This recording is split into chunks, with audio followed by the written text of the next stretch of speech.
आशी आज बहुत गुस्से में थी और होती भी क्यों ना। उसे लगता था मोहल्ले की सभी बहुओं में सबसे ज़्यादा दुखी वही है। शाम को जब अभिषेक आशी के पति घर आए तो आशी का सारा गुस्सा उन पर निकला। आशी ने कहा, सारे घर का काम मुझे ही करना पड़ता है। अब सामने वाले पड़ोसी शर्मा अंकल की बहू को देखो, वह तो कभी नहीं निकलती बाहर। उसे तो कभी भी बाहर जाते हुए भी नहीं देखा है। और एक मैं जो दिन भर घर के कामों से स्कूटी लेकर बाजारों में घूमती रहती हूँ और आकर फिर घर का काम करो, खाना बनाओ और तो और बच्चों की सारी जिम्मेदारी भी मेरे ऊपर है।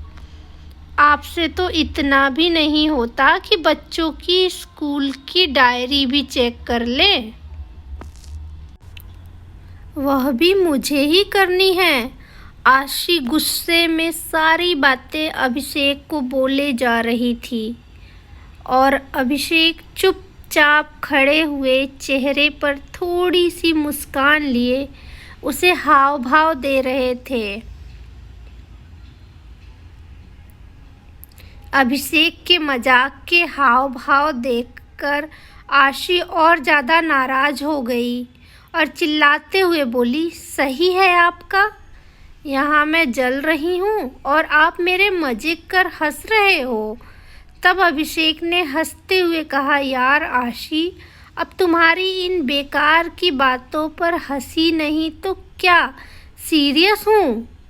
तुम अपनी तुलना शर्मा अंकल की बहू से कर रही हो। तुम्हें पता है शर्मा अंकल और आंटी दोनों अपनी बहू को घर से बाहर खड़ा तक नहीं होने देते। वो बाहर कैसे निकलेगी? तुम तो शुक्र करो तुम्हारे ऊपर ऐसी कोई बंदिश नहीं है। तुम चाहे जहाँ जाओ, तुम्हारा जो मन करे वो पहनो, फिर भी तुम संतुष्ट नहीं हो। आशी ने कहा, यह कोई आज़ादी है मेरी? सारे दिन लगे रहो बाज़ारों में। मैं भी चाहती हूँ कि कभी कभी मुझे किसी चीज़ के लिए बाज़ार जाने का मन ना करे तो वह चीज़ तुम मुझे ला कर दो, पर तुमसे तो उम्मीद करना ही बेकार है। तभी तो मेरा एक पैर घर में होता है और एक पैर बाज़ार में। तब अभिषेक ने जैसे तैसे कर आशी को मनाया। फिर रात का खाना खाकर सब सो गए। अगले दिन आशी किसी काम से बाजार के लिए निकली ही थी कि उसे आवाज़ आई, दीदी इधर देखो। आशी आवाज़ सुनकर भी अपना वहम समझकर आगे बढ़ने लगी। फिर दोबारा उसे वही आवाज़ आई। तब उसने देखा शर्मा अंकल की बहू अपने कमरे की खिड़की से उसे आवाज़ दे रही थी। जब आशी ने उसकी तरफ देखा तो उसने इशारा करते हुए अपने पास बुलाया और बोला, भाभी क्या आप मुझे लाल रंग की नेल पॉलिश ला कर दोगे? मैंने अपने पति से कहा था पर उनके पास समय की कमी होने की वजह से उन्होंने टाल दिया था। कहा कभी और बाद में ला दूंगा। तब आशी ने कहा, अरे तो ऐसा करो, तुम चलो ना मेरे साथ। तुम बाजार में घूम भी आओगी और तुम्हें जो भी सामान चाहिए वह ले लेना और साथ में अपन दोनों गोलगप्पे भी खाएंगे। इतना सुनते ही शर्मा अंकल की बहू की आंखों में आंसू आ गए और बोली, दीदी मेरी किस्मत आपकी जैसी नहीं है। मैं अपनी पसंद से कुछ भी खरीद नहीं सकती और कुछ घर वाले ला कर देते हैं वही पहन लेती हूँ। मैं बहू हूँ ना, तो यह लोग मुझे कहते हैं कि तुम चार दीवारी में ही रहो, तभी हमारे घर की शोभा है।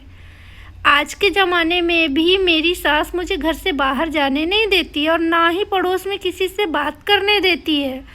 तभी पीछे से आवाज़ आई, बहू, और वह अपनी अधूरी बातों को बिना पूरा करे ही अंदर चली गई।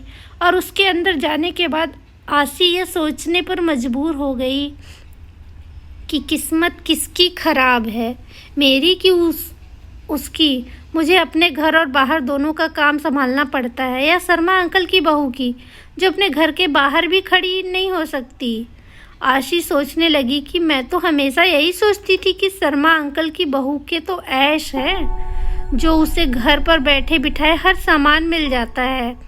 पर आज वह अपनी किस्मत को सराह रही थी, क्योंकि चाहे काम के बहाने ही सही, वह घर से बाहर निकल तो सकती है, जिससे चाहे उससे बात कर सकती है, अपनी पसंद का कुछ भी खरीद सकती है। अगर मुझे ऐसे चार दीवारी में कैद कर दिया जाता तो आज वह भी ऐसे ही तड़पती जैसे शर्मा अंकल की बहू आज छटपटा रही है।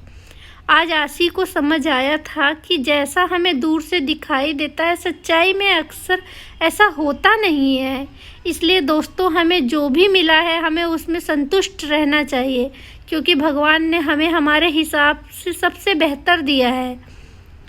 आपको मेरी ये हिंदी कहानी कैसी लगी हमें कमेंट में ज़रूर बताइएगा। बहुत बहुत धन्यवाद।